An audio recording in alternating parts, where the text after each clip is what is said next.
திடீரென ஏரி நீர் சிவப்பாக மாறியதால் பொதுமக்கள் அதிர்ச்சி அடைந்துள்ளனர். கோவை மாவட்டத்தில் உள்ள கோளரம்பதி ஏரியில் பாசி படர்ந்ததால் ஏரி சிவப்பு நிறமாக மாறியது. இதை கண்ட பொதுமக்கள் அனைவரும் அதிர்ச்சியடைந்தனர். இதனால் தமிழ்நாடு மாசு கட்டுப்பாட்டு வாரிய அதிகாரிகள் ஏரி நீரை பரிசோதனைக்கு எடுத்துள்ளனர். கோடை வெயிலின் காரணமாக ஏரியில் 20% நீர் மட்டுமே உள்ளது.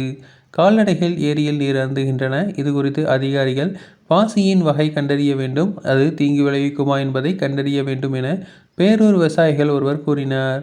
பேரூர் பகுதியில் சார்ந்த விவசாயி ஒருவர் கருத்து தெரிவிக்கையில், கோடை வெயிலின் காரணமாக ஏரியில் வழக்கமாக இருக்கும் நீரின் அளவில் 20% மட்டுமே தற்போது உள்ளது.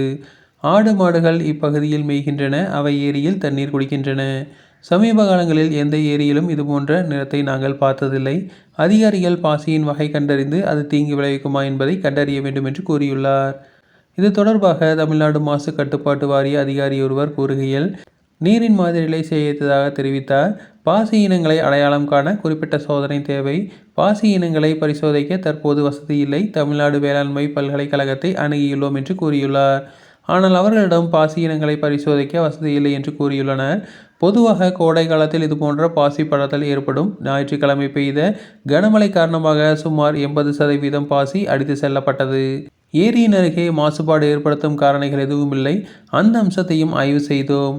இந்த பாசி படர்தலால் பாதகமான விளைவுகள் ஏதும் இருக்க வாய்ப்பில்லை. ஏதேனும் கவலை அளிக்கும் விஷயங்கள் கண்டறியப்பட்டால் மேலும் சோதனைகள் நடத்துவோம் என்று கூறியுள்ளார்.